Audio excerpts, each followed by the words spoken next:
Apa kau dengar semua yang baru saja kukatakan? Oh, ya ampun, maaf. Dan, tidak. Sumpah, aku tak sedang mengacuhkan temanku dengan sengaja. Aku hanya teralihkan oleh cowok di sebelah sana, Luka. Aku tahu, dia sangat tampan. Dan bagian terbaiknya adalah dia jomblo. Yap, dia putus dengan pacarnya beberapa bulan lalu. Dan hari ini adalah saatnya aku, Michelle Summer, akan membuat Luka Rodriguez jadi pacarku. Maksudku, kini hatinya pasti sudah sembuh, ya kan?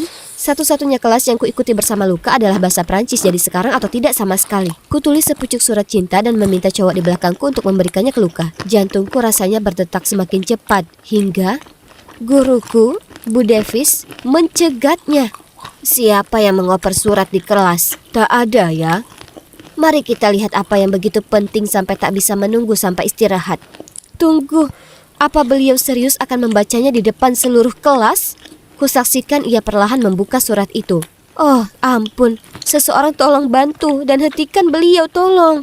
Luka sayang, aku tersambar kilat cinta tepat sejak pertama kali aku melihatmu. Aku tak bisa berhenti memikirkan senyummu yang manis dan bagaimana aku begitu terhanyut dengan matamu yang biru dan dalam. Aku menyukaimu dan ingin tahu apakah kau juga menyukaiku. Seluruh kelas tertawa terbahak-bahak, tapi untung bagiku, Bu Davis tak menyebutkan namaku. Phew, aku melirik ke Luka. Dia terlihat begitu malu. Sungguh kegagalan besar. Saat aku menunggu bus, aku merasa agak sedih dengan semuanya.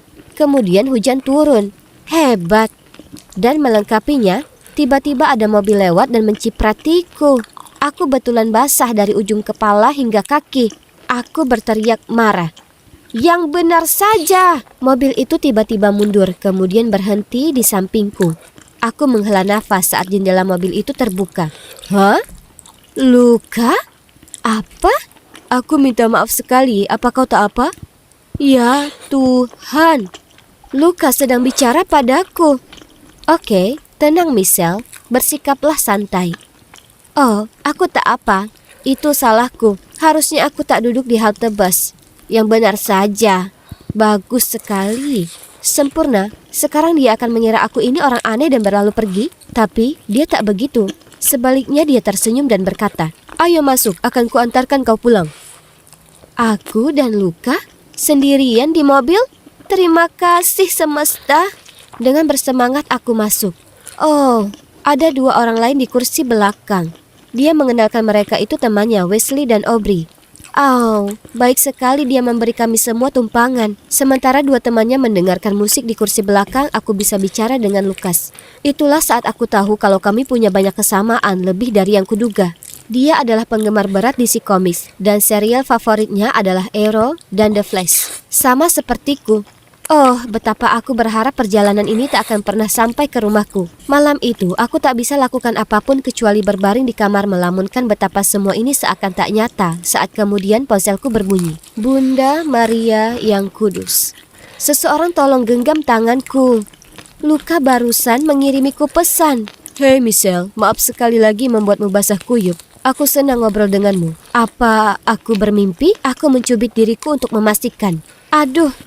Tidak, ini sangat nyata. Kemudian satu hal berlanjut ke yang lainnya. Kami ngobrol hingga larut malam. Dan itu berulang hari demi hari. Dan hari berikutnya juga. Pada dasarnya kami bicara setiap malam. Dan kemudian sesuatu yang menakjubkan terjadi. Dia mengajakku kencan. Ya, kalian mendengarku dengan benar. Kencan. Wih. Dan bagian terbaiknya adalah dia ingin nonton film horor. Semua orang tahu cowok cuma menyarankan ini supaya si cewek akan memeluknya saat dia ketakutan. Oke, Luka, aku suka cara berpikirmu. Dia memilih The Conjuring 3. Jadi aku harus maraton nonton bagian 1 dan 2 dalam semalam. Sangat menakutkan. Tapi aku rela lakukan apapun untuk Luka. Hari itu pun tiba dan aku menghabiskan berjam-jam memilih baju yang paling imut. Tapi kemudian aku sampai di bioskop melihat Wesley dan Aubrey juga ada di sana. Melihat wajahku yang kaget, Luka berkata, oh, aku juga mengajak Wesley dan Aubrey. Ini akan jadi double date yang menyenangkan. Apa dia baru saja berkata double date? Oh, jadi ini masih termasuk kencan. Sungguh melegakan. Dia tak memberitahuku sebelumnya kalau Wesley dan Aubrey merupakan kekasih.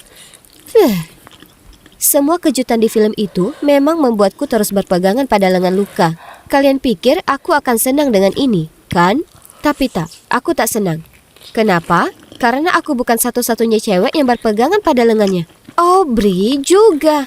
Tidak, aku tak sedang bercanda. Halo, bukankah cowoknya juga duduk di sebelahnya? Syukurlah, film itu akhirnya berakhir. Karena melihat Aubrey bergelayut pada Luka bahkan lebih menyeramkan daripada filmnya. Setelah itu, Luka menyarankan kami pergi beli makanan Meksiko. Dengan senang aku setuju. Hanya saja, Wes dan Aubrey juga ikut. Tentu saja. Kemudian sebelum kami sempat memesan minuman, Wes menerima telepon dari ibunya dan harus pergi. Jadi tersisa kami bertiga di sana makan malam bersama. Suasananya canggung. Karena Aubrey terus saja bercanda sendiri dengan Luka. Sementara aku duduk di sana tak paham dan merasa seperti obat nyamuk. Memang itu menyebalkan, tapi paling tidak aku akan punya waktu sendiri bersamanya di perjalanan pulang untuk menebus semua ini, ya kan? Tapi kemudian Aubrey bergelayut di lengannya dan dengan suara diimut-imutkan bertanya, "Oh, ini sudah sangat larut malam. Luka, kau akan mengantarku pulang, ya kan?" Luka menoleh ke arahku dengan canggung. Tentu aku tak mau menarik perhatian, jadi kukatakan, "Jangan khawatir, aku bisa menelpon temanku. Dia bekerja di dekat sini dan shift kerjanya akan segera selesai." Yap, itu kebohongan besar. Akhirnya, dia tersenyum dan kemudian mereka pergi, meninggalkanku di sana sendiri. Aku memesan Uber dan pulang ke rumah. Malam itu, aku tak bisa tidur. Aku tak bisa berhenti memikirkan ada sesuatu yang mencurigakan tentang hubungan mereka. Tapi kemudian ku terima pesan dari Luka. "Aku senang sekali hari ini. Aku ingin tahu apa kamu mau jadi pacarku?" X. Apa? Harus kugosok mataku dan membacanya ulang. Ya Tuhan, benar-benar tertulis pacar di pesan itu. Jadi, itu artinya Luka dan Aubrey hanyalah sekedar teman dekat, itu saja. Aku tersenyum sambil menjawab ya padanya. Jadi, sejak saat itu, kami resmi pacaran.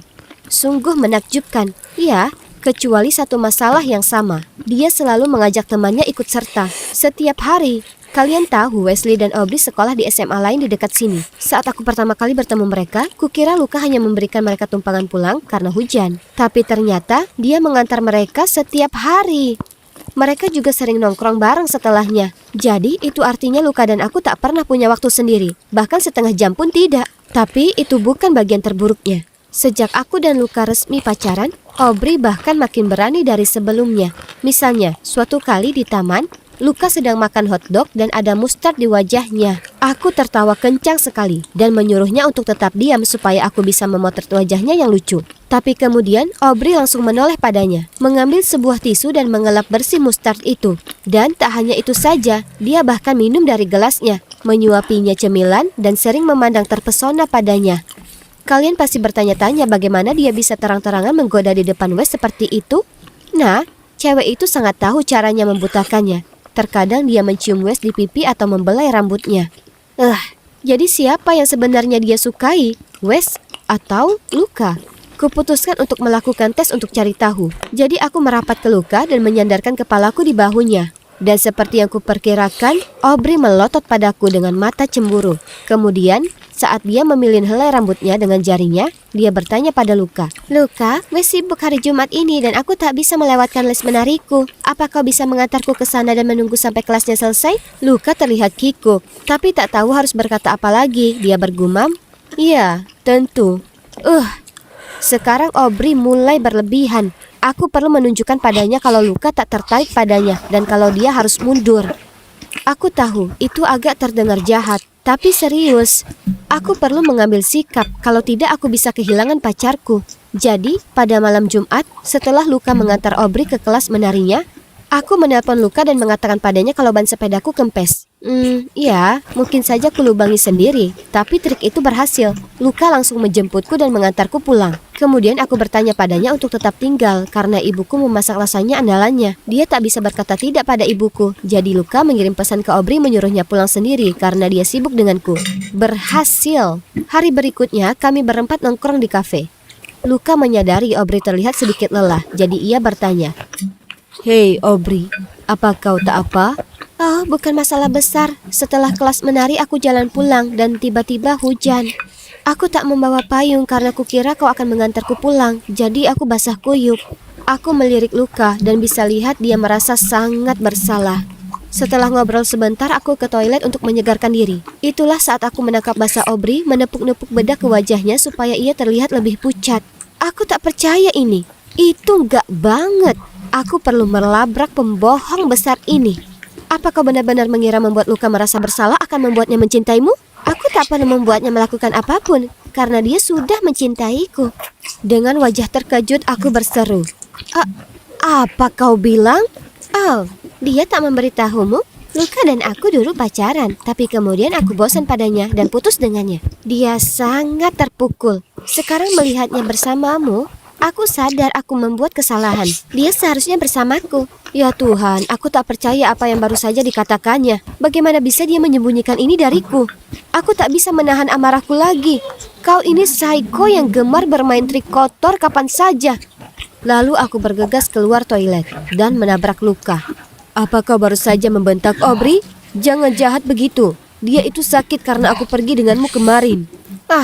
Hebat sekali. Sekarang Luka hanya mendengarku berteriak dan sekarang mengira aku ini yang jahat. Tapi kemudian aku sadar Aubrey benar. Luka jelas masih cinta padanya. Karena kalau tidak, dia pasti sudah menanyakan dulu versi ceritaku sebelum membelanya begitu cepat. Luka, kurasa sebaiknya kita putus saja karena jelas kau masih punya perasaan terhadap Aubrey. Kemudian tanpa membiarkannya berkata apapun, aku mengabaikannya dan pergi. Hari berikutnya, kuputuskan untuk bangun lebih pagi dan pergi lari mencoba untuk menjernihkan pikiran. Tapi, segera saat kubuka pintunya, kulihat Luka berdiri di sana. Aku bersikap seolah dia tak terlihat dan hendak jalan pergi. Tapi dia meraih lenganku dan berkata, "Tolong, Michelle, paling tidak dengar aku dulu." Jadi, kami duduk di teras dan Luka menceritakan semua padaku. Ternyata memang benar Luka dan Aubrey dulunya pacaran, tapi mereka bertengkar sepanjang waktu. Jadi dia putus dengannya dan mereka tetap berteman. Dia tak memberitahu hubungan mereka di masa lalu karena dia kira itu bukan masalah besar karena semua sudah berakhir sekarang. Dia bilang setelah aku memutuskannya, dia bicara ke Aubrey untuk cari tahu apa yang terjadi antara aku dan dia.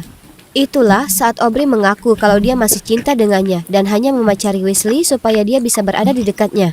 Luka menolaknya dan dia mulai menangis, yang mana menyebabkan make up-nya luntur. Itulah saat Luka menyadari kalau aku benar soal Aubrey pura-pura sakit. Lalu Luka menegaskan kalau perilaku licik Aubrey itu membuat mereka tak bisa berteman lagi. Michelle, aku minta maaf. Seharusnya aku tahu apa yang dia lakukan dan mengutamakanmu. Aku janji itu tak akan terulang. Kasihan Luka, aku tak tahan melihatnya terlihat begitu murung. Sejujurnya, yang dia lakukan hanyalah berusaha menjadi teman yang baik untuk Aubrey. Luka berhak mendapat kesempatan lain, ya kan? Jadi, dengan tersenyum aku memeluknya erat. Sejak saat itu, hubungan kami berdua membaik. Wesley akhirnya tahu kalau Aubrey hanya memanfaatkannya untuk dekat dengan Luka. Jadi dia putus dengannya. Kisah cinta kami tentunya penuh liku, tapi semuanya sepadan. Karena aku tulus mencintai Luka. Dan aku juga suka bagaimana dia peduli dengan teman-temannya dan ingin menghabiskan waktu bersama mereka. Jadi, aku hanya minta padanya waktu sendiri setiap hari Jumat. Ngomongin soal hari Jumat, aku tak sabar untuk yang satu ini. Karena Wesley bilang padaku kalau Luka menyiapkan sesuatu yang spesial untukku. Aku sangat senang. Maaf guys, tapi kalian tak tahu apa itu. Karena ceritaku harus berakhir di sini. Mungkin lain waktu.